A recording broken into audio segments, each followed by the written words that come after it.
Hello! Welcome to another episode of Star Wars Minute. It's your daily podcast in which we analyze, we scrutinize, and we celebrate the rise of Skywalker 1 minute at a time. I'm Alex Robinson from alexrobinson.fun. I'm Pete the Retailer from PeteTheRetailer.fun. I'm Jordan D. White, former Star Wars comic book editor. Welcome back, Jordan.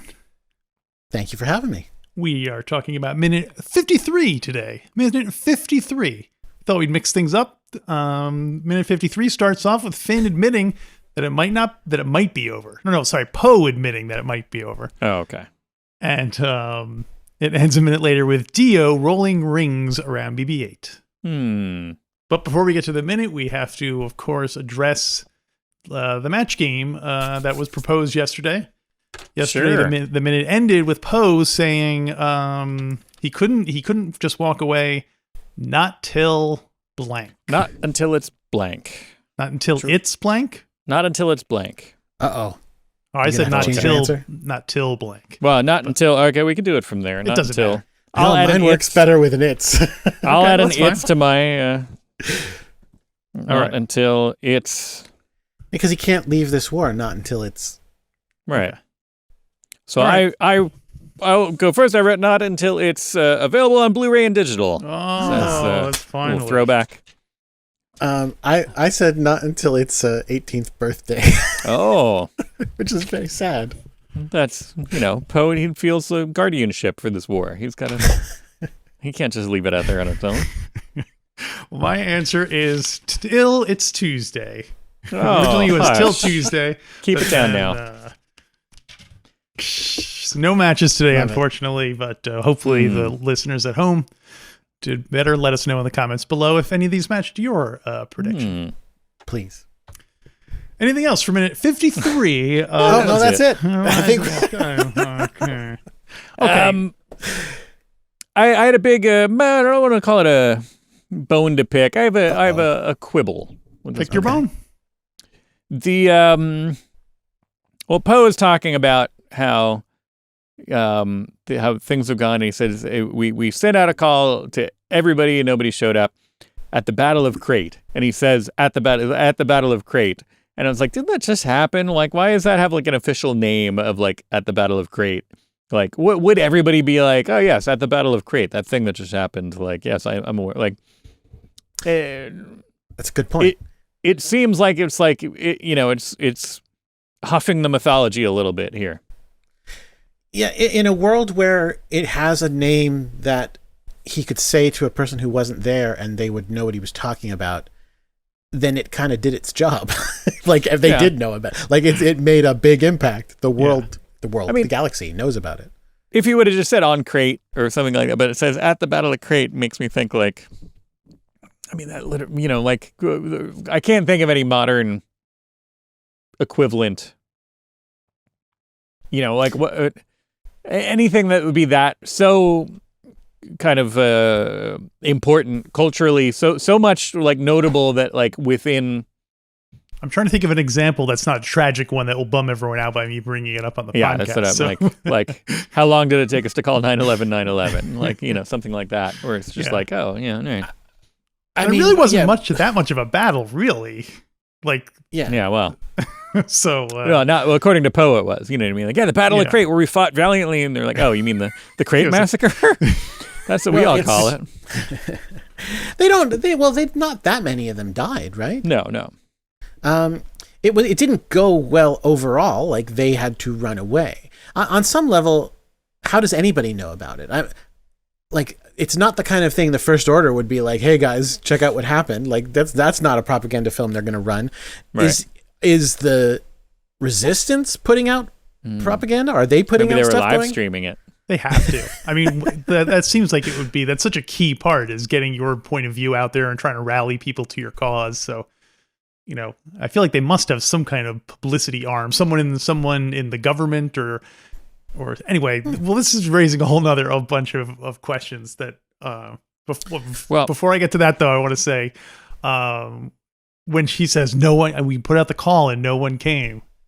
Is she going to be all like, oh, well, I got it, but I was busy that day? Yeah, it's like putting her on the spot of like, what's That's in the middle of a job. Yeah.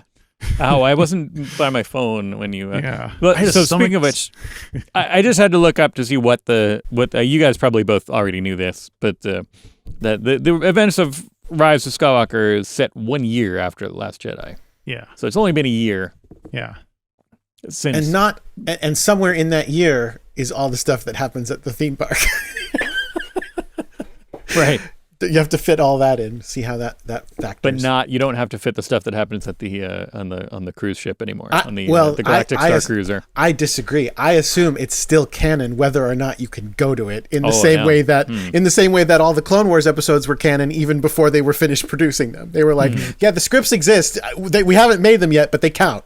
Right. So that's still going to be the case. You have to find someone who went, interview them about what happened, because that's canon.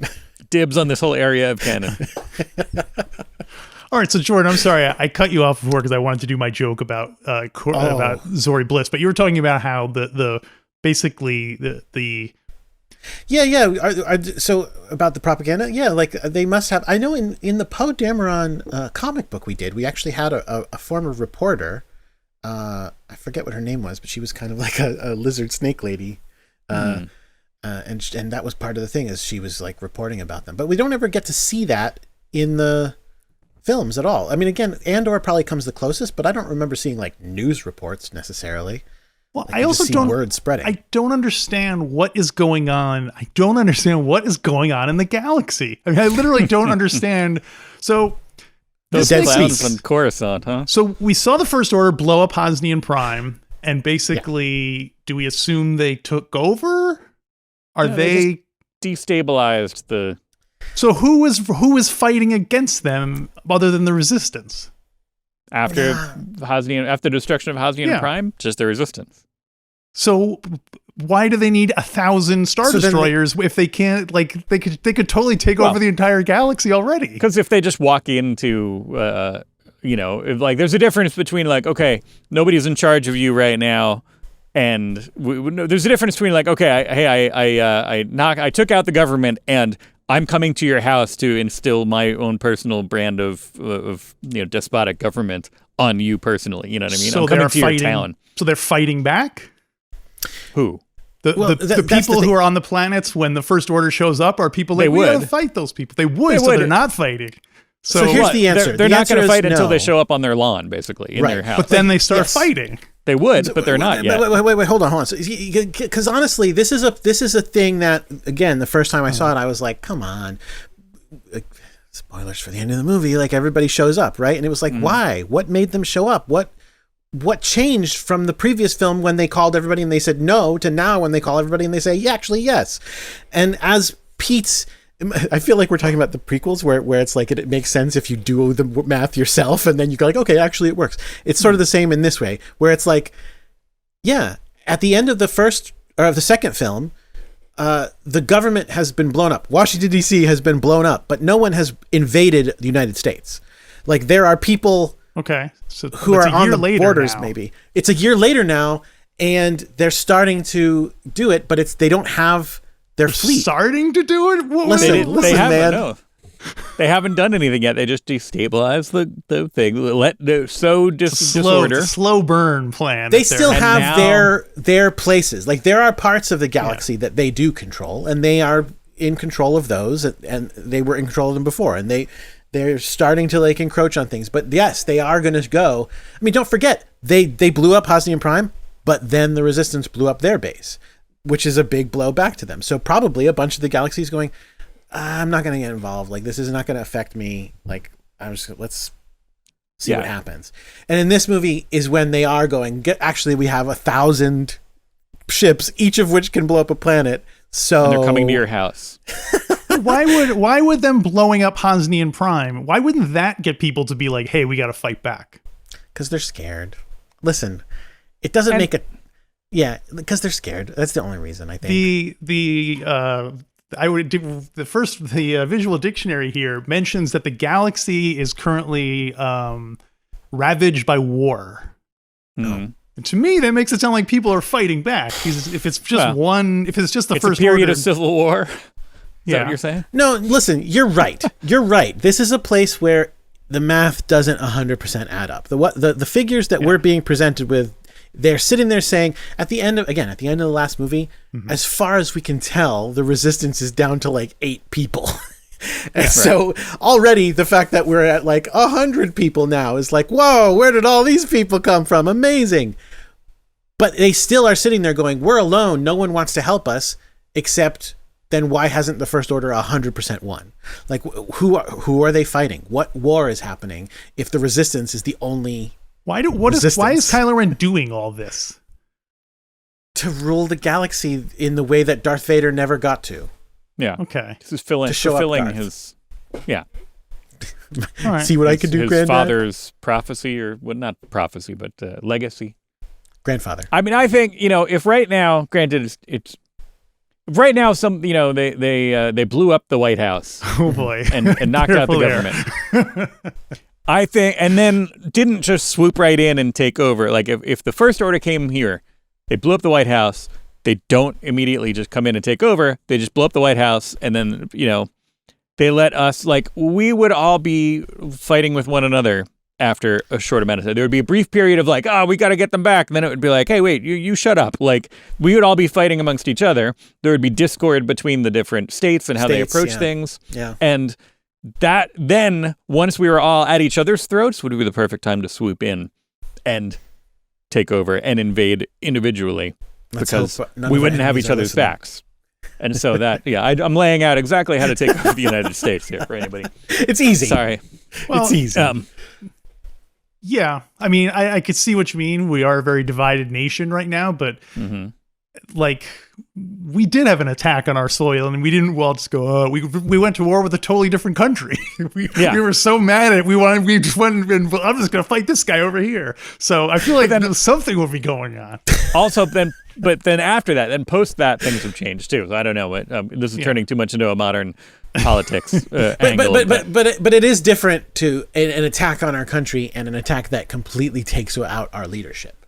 Right. Like, those are two different things for sure. Right. It wasn't like everybody, I mean, people did just go up, go sign up for the army. But if the army was, the leadership, who's in charge was taken of the army? out completely. But it seems like each planet would kind of have its own, at least. Yes.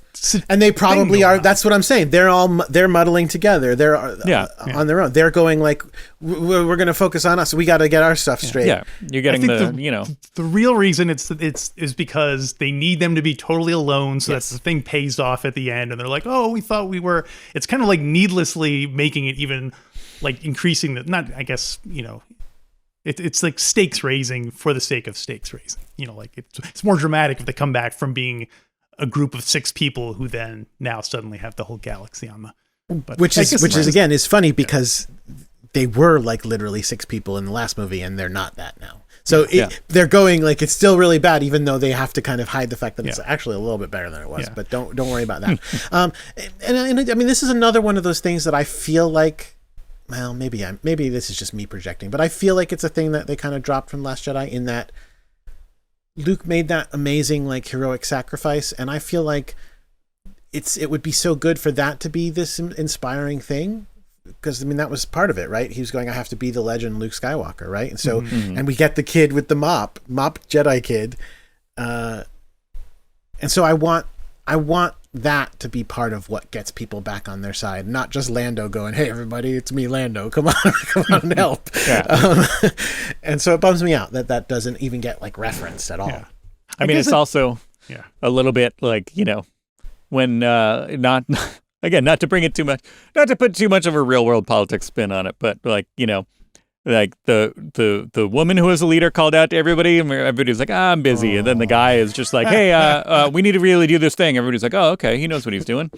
Classic. So, she's like, that was my idea. They're like, good job, Lando. Yeah. That's it. So back to this minute. This is where I think this. Correct me if I'm wrong, because you've gone through every minute of it in detail, obviously so far. I think this is the first time we get the thesis of the film stated like outright, right? Like, this is where the message of the movie is: there's more of us than there are of them. They want us. They win by convincing us we're alone. And but we can win because there's more of us. It's interesting because like multiple characters express this exact same idea word for word over the course of this film. So maybe you know what? This must be like a famous line from like a movie in the Star Wars universe that they're all referencing. Right. Like Space Casablanca. Has that, yeah. Yes, exactly. Because it is like, I think, again, later in the movie, like Lando's going to say like the exact same thing. And things like that. I think it's but funny. It's a really good message. Well, but I think it's funny coming from Zorii Bliss because she's like, there's more of us. She's like, what do you mean us, Zorii? You're sitting here, working as a criminal. You didn't come to Crate and participate in that. She gives this speech. She gives this speech to her fellow thieves about like the police. She's like, "There's more of us than there are of them. We can win this." Yeah, right. Yeah, obviously she's talking about Choth the Bearer and Vibbo and Ichi, like, the guys who she was hanging out with. They win by making you think you're alone. Bye. Yeah. See you later. Good luck storming the castle. I mean, I guess, and like, it almost sounds like that should be one of the reveals should be like that they blocked the message or something. Like, right? Because they win by convincing you that you're alone. And so that's why they didn't know that nobody actually got your call for help because they convinced you were alone. I have so many unread messages on my thing. Oh my gosh, it just takes me forever to respond. Was that you guys? Yeah, they just slowed down the messages. So like 3 days later, everybody showed up on Crate and was like, what? There's nobody. Right. Nothing's happening. That's There's just a bunch of red marks on the ground now. Although now I do think that would be a good gag. For her saying like, look, they win by making you think you're alone, and then he's like, yeah, I think you're right, Zorii, and he turns around, she's gone because they took her. Like if that they captured her at some point or something like that. Like if they. Oh, I thought she was in his head the whole time. She was like, Tyler Durden. Yeah, Tyler Durden. Oh, you win by convincing yourself that you're not alone. Right. We really have to do this again sometime. Oh man. Yeah, that ironically, my notes about they win by making you think you're alone and there's more of us. That's where I was going to get more political, but then we spent it all on talking about Hosnian Prime and people showing up. So, I guess the beauty of the Star Wars movies in general is any put upon group can see themselves as the rebellion and their someone else as like the emperor, the empire. You know what I mean? So. Well, that's a real deep observation. But anyway. I think it's true though. Yeah. It's funny. I was just so willing to hear that message that I didn't even consider the fact that it's coming from someone who is sitting there going, and I'm not willing to help. Goodbye. Right. You can take my car if you need it, but yeah, and also, I mean, given the political context at the time, that's certainly appealed to people who were not happy with the president at the time. That you just got to hold on and whatever. Right. What year did this come out? It's 19. I don't even remember. December 19. Wow. That feels like so long ago. Long Doesn't time. It? Not even 4 years. Well, as at the time of recording, people are going to be listening to this far in the future. That's true. That movie just. Jordan, do you remember where you saw this film the first time? Yeah, I saw it at the Alamo Drafthouse, Yonkers, which is a lovely, lovely theater, and I love the Alamo. Whenever I saw a show at the Alamo this past weekend. I went and saw them showing Jumanji: Welcome to the Jungle, which I had never seen before, but we took my kid. We had a lot of fun. I love going there, and I go a half hour early every time because they do the curated pre-show of ridiculous shorts that is always a blast. Worth the price of admission by itself. Absolutely. So it was a great movie experience. I felt about it pretty much the way I said. Like I knew I was going to be disappointed in the Palpatine thing ahead of time because, as you said, they told us very well that he was there. So I was disappointed in that, but I adored every minute of Rey and Kylo, and honestly. I love this whole cast. Like, I love Poe. I love Finn. I adore them. So even though this isn't my favorite movie with them in it, it's a movie with them in it. And so I had a blast just watching them. And maybe I was a sucker for this message at that time in history as well. But I definitely felt great at the end when they win. It just felt so celebratory and wonderful. And I think I got weepy. I think I got a little tears in my eyes for sure. Are you going to Even though I'm like, I didn't like the movie, but I was crying. I don't like the movie. We'll see if your feelings change 5 years from now when Palpatine returns again from Like, you know what? Okay, so here's the thing. So obviously there are people who don't like the sequels. I am a big fan of the sequels. I prefer them to the prequels. I don't prefer them to the originals, generally speaking. But I love them a lot. Yeah. And this, like I said, The Force Awakens is probably my second favorite. So I love these movies. When I see people talking about, oh, Disney's gonna retcon it and then replace the sequels, and Dave Filoni is secretly working towards erasing them, and like that, it stupefies me because we've already done this dance. Like this is the dance we did with the prequels. Like, if there's something that Star Wars has shown us, yes, I understand that the EU got erased. I understand that, but well, I'll talk about that in a second. But like, we've done this dance of like, Star Wars has shown what they do with a story that didn't land the way that they hoped it would. They go, doesn't matter. That's what happened. Right. Yeah. The end. Keep going. Make more. And that's what they're going to do here, too, clearly.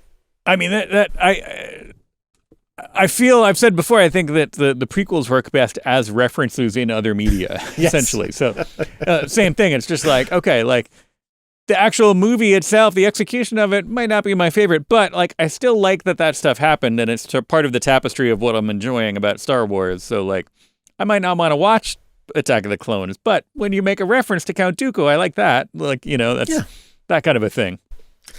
And I mean, like the choice. Oh, go ahead. Well, it's funny that and the same thing happened with the prequels, which is that the movies came out, people have very mixed reactions to them, but then immediately, like, work starts on connecting the prequels to the original. Like, okay, let's start working on novels and other things that connect these stories and make them more of a coherent whole. And that's exactly what's happening with the sequels now. You know, like in the Mandalorian and stuff, there's stuff that you feel like is going to culminate in the cloning of Palpatine, and you know, obviously they're indicating that there's still an Imperial presence out there. So, you know, who knows? 20 years from now, after they do a series that covers the whole Resistance period, you know, like a la the Clone Wars, maybe we'll be more like, oh yeah, the Rise of Skywalker. Once you take in the whole thing, it really is, you know, the culmination of the. I hope that's true. So, yeah, absolutely, absolutely. Were you going to say something else about the EU, Jordan?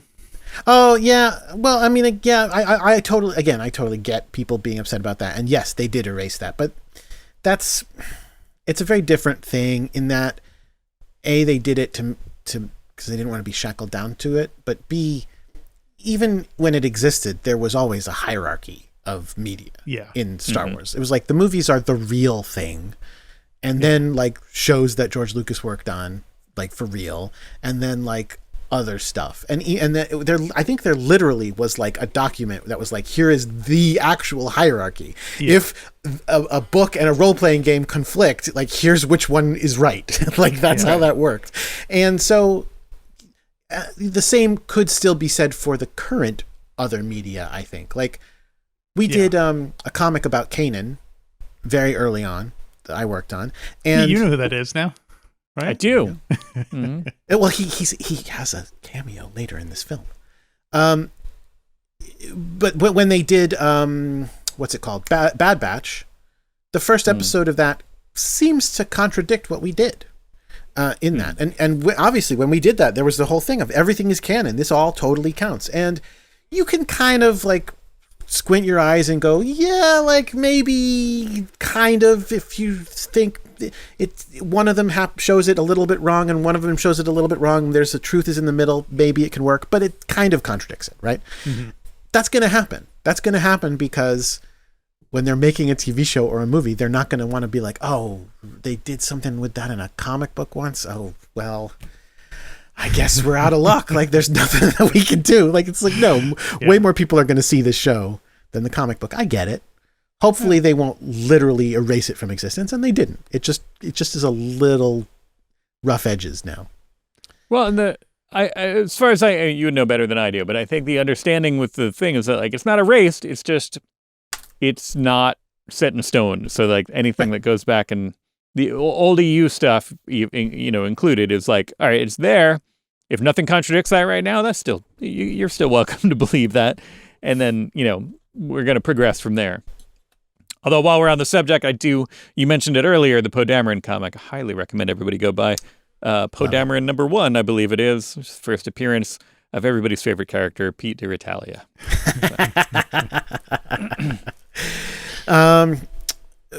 I know this is not super relevant, but I mentioned the Lego game in one of the previous days we were talking. Have you guys played it at all?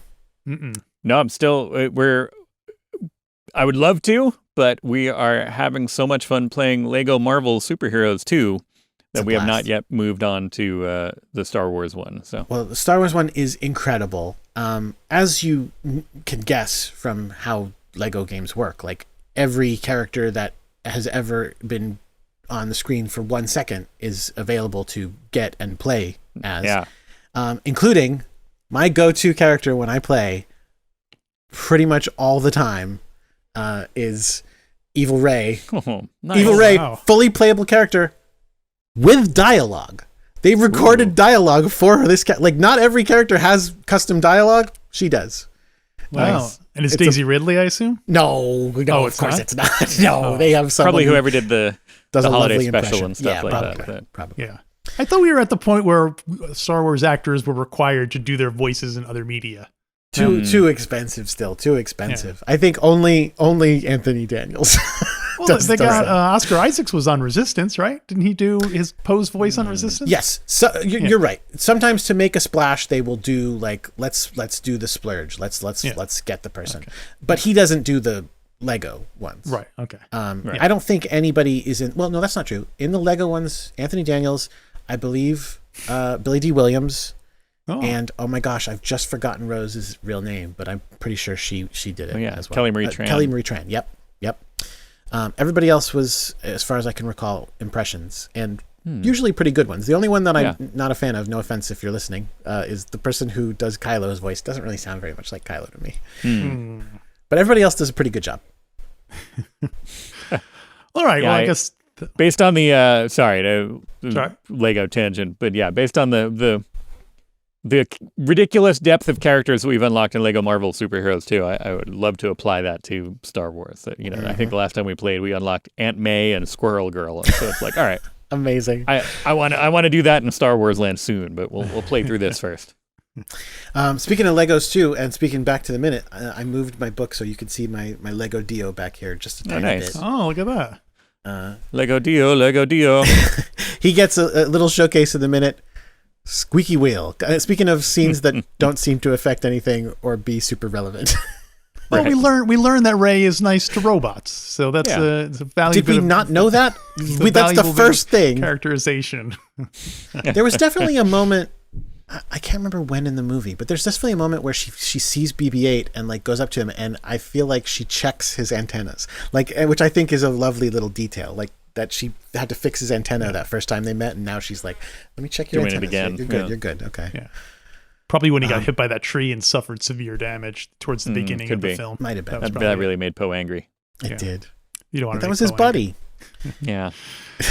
So Dio, he's got a squeaky wheel, and she oils him. Which, again, yes, that's a fine thing for Rey to do. Why she's doing it right now? I mean, honestly, why all of this is happening right now while they're in the middle of like the big pivotal 3PO is going to be rebooted with the information we're looking for. This is a good time to go talk to your ex-girlfriend and oil a wheel. What? Right. Well, it's either that or talk to Finn. She's got to do something to keep herself occupied. Yeah. I mean, there's Droid, it's like they went to the bike shop and it's like, all right, now I'll oil my chain because, it's like, all right, well, they're in the Droid Smith, lab. Yeah. Now let me see if I can do something for this little guy that we just found who's been. The squeaking was driving her crazy, probably. Yeah, because she's got force hearing too. She's like, "Oh my god, don't the rest of you hear that?" Finn's like, "Yeah, I heard that. I totally heard that." She's like Daredevil. Yeah. All right, minute 53 done and complete. If you're listening to the sound of my voice, were you aware that you can also watch the show on YouTube? It's true. See our lovely faces every day. Wake up, watch us, start your day off right. And also, if there's, we have started a TikTok, which has gotten some traction. So you can find us. What's our TikTok name, Pete? I think we're at the Star Wars Minute on TikTok. At the Star Wars Minute. So check us out. We're doing crazy dances and everything. And We're not doing dances. it's a lot of fun. So we hope you'll dance with us tomorrow on another brand new Star Wars Minute. Another Star Wars Minute. Star Wars Minute.